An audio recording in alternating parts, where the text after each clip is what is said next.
Today we are very fortunate to have a special guest come to visit us at Tabernacle Elementary School.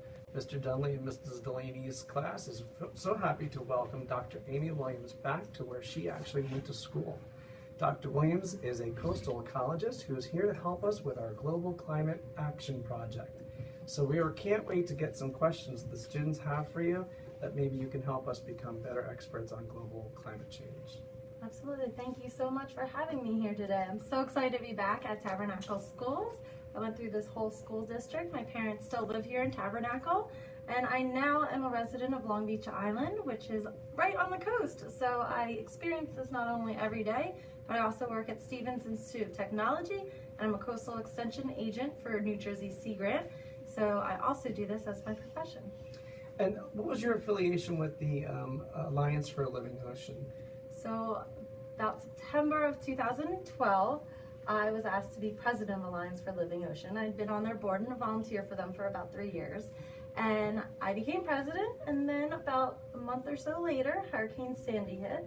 So I was president during a very important time of our organization's lifespan, and we got to get involved with a lot of great organizations, including START, the Stafford Teachers, Teachers and Residents Together. Which is where I got to meet you. Yes. And then I have since become a member of the Alliance for Living Ocean. I'm currently the acting president of Alliance for Living Ocean. So thankfully it's through that we've been able to kind of connect and bring in an expert for us to share with the students. So I think what we'll do is we'll quickly bring in some of our students who have a lot of questions that they came up with themselves. We are part of a global project that involves 69 countries and over 250 schools. So it's very exciting. Even the Dalai Lama and Jane Goodall have been actually tweeting about this. So it's pretty, and Celine Cousteau is going to be involved in it as well. So without any further ado, I think we'll go to the student experts who are going to come up and bring their questions for you. Wonderful. My name is Emma. My first question is, why are we seeing more sea creatures than we used to? Hi Emma, nice to meet you. I'm Dr. Amy, and that is a great question. So we see a lot of sea creatures right now because they are growing in our ocean, and our ocean is changing. Sometimes it's getting colder, sometimes it's getting warmer, and as the ocean moves around, we see more sea creatures coming to different areas where they never used to be before.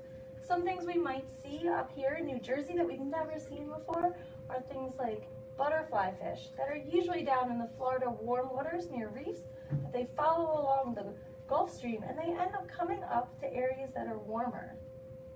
Do you have any more questions for me? Why are we seeing more dolphins? We see more dolphins for a similar reason. As the water gets warmer, they get to come up and stay in this area. Dolphins move all around the coast. They live some places in the winter and they live some places in the summer because they don't like to be really cold. So when we have areas that are getting warmer, we'll see more dolphins in those locations. Have you ever seen a dolphin on the beach? I've seen one jump out of the water far away. That is so neat. So why are we seeing more jellyfish? So we have certain types of jellyfish we've been seeing in New Jersey. Some we see in the bay areas. They're called sea nettles. And a lot of times we're seeing them because they end up being able to grow more because there's more nutrients that are running off of the areas that are nearby. So if you have a big rainstorm and the water runs down the street and gets in the bay, it'll add nutrients to the environment. So it's basically more food for them. And so you'll see more jellyfish. My Grammy has a shore house right by the bay, and sometimes we see little dead jellyfish just along the shore. Yeah, sometimes you do see the dead jellyfish. So there's the clear ones, they're kind of like this. They're called moon jellies. They actually don't sting, and you do see them wash up on the beaches a lot. And the sea nettles are the ones that have the red tentacles, and they do sting, so you don't want to touch them. I've never seen those before. Oh, you're lucky. I saw them last week at the beach, and I didn't want to go in the water because I didn't want to get stung. We also have seen, especially, I just heard you were in Ship Bottom, we saw some jellyfish on Long Beach Island this summer.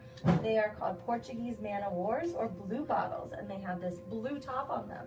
They, again, like those butterfly fish, usually are in warmer waters, but they're coming up here more often because our water is getting warmer. And why are the crabs dying? So there are certain types of crabs. There's lots of crabs that live in the bay and the oceans. And of course we don't like to get pinched by them, but they're very important to our ecosystem. Some of them may be dying because they can't find enough food, or they might not be able to protect themselves from the new predators that come in. So predators, things that might eat them. You also, I'm not sure which types of crabs we're being asked about in this question, but we do see a lot of horseshoe crabs right now on the beaches. We walk a lot on the beaches. I take my dog on there. We see a lot of horseshoe crabs, and they're actually not dead horseshoe crabs. It's pretty surprising. Horseshoe crabs have exoskeletons and they have to molt. So you see a skeleton, but it's actually just their shell, and the crab has shed it, and now they're growing a new shell, and they're not dead. They just left their skin behind. My mom was teaching me and my sister how to paddleboard one day, and we saw like two horseshoe crabs just crawling along the water. They're really neat. I love paddleboarding. That's so fun. That's it. Thank you, Emma. Thank you for asking your questions. Hope to see you again soon. Hi, my name is Ethan, and my first question is, why is the water getting warmer? Hi, Ethan. Nice to meet you. Well, we have a lot of things that are going on that are making our water warmer. I've heard you've been talking about climate change for the last 3 weeks, so you probably know some of the details behind it. But our water is getting warmer because our Earth is out of balance. And when our Earth gets out of balance, things have to start changing. One of the things that's happening with climate change is we have had a lot of different chemicals placed into our atmosphere. So things based on our fossil fuels and our industries have caused our atmosphere to heat up, which has allowed our water to be able to absorb more and more heat throughout time. Sunlight can get it through more, and we can get more warm water, which makes our temperatures of our oceans rise. And the thing is when our temperature of the ocean rises, a lot of animals can't live in a hotter environment. It's like if you sat in this classroom and someone all of a sudden turned it up to 90 degrees in here, we wouldn't be very happy, and neither are the animals. So a lot of it has to do with environmental pollution and those effects that happen when we put our Earth off balance. Do you have another question? Okay. Is the salt level rising? So we have different salt levels in all of our bodies of water. We have our ocean that is really salty. Have you ever swallowed water from the ocean or gotten in your eyes? Our oceans are really salty. We also have areas such as bays that are more middle of the ground, such as they're called brackish waters, and they may also be salty but not as salty. And then yes, we have our freshwater areas like lakes that are filled with rainwater that we can actually maybe drink out of if they're clean enough. So we have different areas, and some places might be getting saltier, and we get our salt in our oceans from our land. If water runs off our land and goes into our bays, it brings all of the things that are on our land, such as our soil, our rocks, our pollution, it brings them in and can make them saltier. However, we also may actually be seeing areas that are getting less salty because we have areas that have melting sea ice. So the glaciers, as they melt, fresh water gets into our oceans and might cause those areas to be fresher or less salty. So it depends on where you're talking about. Some places are getting saltier and some are getting less salty. So you have to think about the whole system and look at the different places individually when you ask that question. Basically, my overall answer is our water is changing. Are chemicals in the water now? There are chemicals in the water. Unfortunately, chemicals that are on our landscape sometimes get washed into the water. The way that we get chemicals on our land that wash into the water is things like our cars, factories. We also have litter. One of the biggest problems for adding different types of nutrients to the water or chemicals to the water is actually when dogs go to the bathroom and people don't clean up after them. There's a river up in North Jersey that has that as a big issue. We also have different types of structures such as our infrastructure, like our sewage systems that sometimes break down and don't get fixed over time, and that adds chemicals to the water. And you also can get chemicals in the water because you end up having different types of runoff from those major storms. When we have a bigger storm or we have a big rainstorm, that can put more chemicals in the water. So yes, we definitely see a lot more chemicals in the water now. Thank you, Dr. Williams. Thank you, Ethan. Hi, my name is Vivian. My first question is, why are there more hurricanes? That's a really great question. I get asked that a lot, and often people think that there are a lot more hurricanes, but really what the science shows is there are a lot more intense hurricanes, so stronger hurricanes happening. So we always get hurricanes every year, but things that are happening is, first of all, more of them are making landfall than normal, so it seems like there's more of them. We also have social media, which when you see hurricanes coming on Facebook or you watch videos on YouTube, it seems like there's more of them. And we also end up experiencing more impacts from them, so they seem bigger. So maybe not the number of hurricanes is increasing, but the strength of them and the damage that they cause. We have a lot more people living along the coastlines than ever, and so we have more damage from them, like houses being destroyed and flooding and destruction of our dune systems. So they're more intense right now because our climate change is happening and we're getting more warm water that's causing more fuel. So hurricanes, they are created because they get fueled by warm water underneath them, down by the tropics, near the equator, and then they come up our coast and somewhere they make landfall.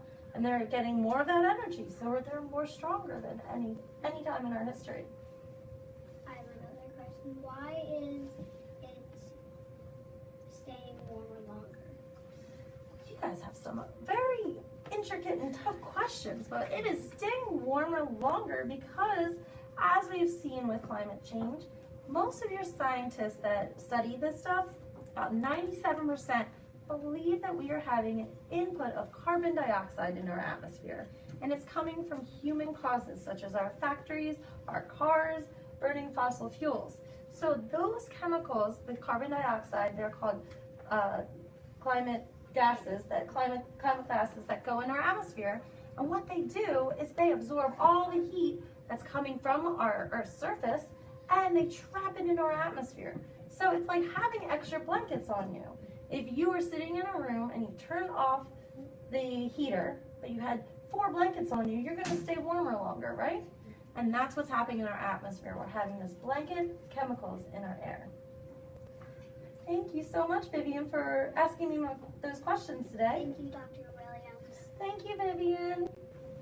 Hi, I'm Logan. So my first question, what can we do to make the oceans better? We have to work together to make the oceans better. One of the things that you're doing right now is working with a whole bunch of different countries around the world to talk about climate change and why our oceans are not as healthy as they could be. So working together is one way to make the oceans cleaner and better. Another thing to do is, when you get older, you can elect politicians that will make our oceans a priority. But as you are in 2nd grade right now, there are some things that you personally can do and all your friends can do. When you go to the beach, you don't want to pollute in the oceans. One of the bad things for oceans is plastics. And all the little plastics get broken down and fish eat them, it gets in their bellies, and then a lot of them, not only the fish, but the birds that eat the fish, they end up dying from it. So you want to always clean up the beaches when you leave. You only want to take pictures and you only want to leave footprints so you don't end up causing more plastics or any other debris to go into the water. Also, another really bad thing for the oceans is balloons. A lot of beaches are banning balloons being released at the ocean. I'm sure you've seen a lot of videos where turtles end up mistaking them for food. They don't go out like jellyfish. So stopping releasing balloons into the water is another way. There's also some things you might be able to tell maybe your parents to do. If you live near a beach, one of the things that gets into our waterways is fertilizers and insecticides and pesticides that people put on their lawns. When we put them out on the lawns, if it rains right after we put them out, all of those chemicals get washed right into the ocean or the bay or whatever water body we're near. So you may be able to tell your parents, you know, we're gonna make our grass green, but let's make sure that it's not gonna rain right after. Maybe make sure that it's a sunny day and you won't have rain for 2 or 3 days so that those chemicals can sink into the grass in the places they're needed and not go into the water. So there's little things that we can do every single day to help out our oceans. And then we also are just going to have to work together. It's a big issue, but learning about it now is what's going to make it a priority for everyone that is young and can do something about it in the future. What can we do to help reverse climate change? Climate change is a huge issue, and pretty much similar things because the ocean is very much a part of climate change. Things that I mentioned before, like electing someone that cares about climate change and trying to work together as a whole entire world to make differences is going to happen.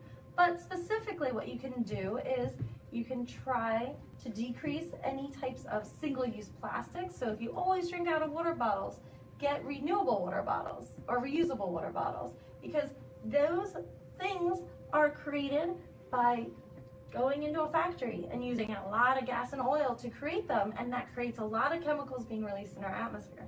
So we can make different choices and different purchases. If you go to a store, maybe you buy something different, or you also can recycle after you buy stuff. And then other things that you can do for climate change is buy fuel-efficient cars. You're too young to drive, right? I know, but well, I mean, we drive with our parents all the time, and maybe you can look at a better car. Or you can also try and walk a little bit more and ride your bike. So while this is going to be a big issue that your politicians, your teachers, and a lot of experts are going to be working on, you can make small changes in your life to just think about what you're doing to the earth and appreciate it, and not try and hurt it anymore. Thank you, Logan.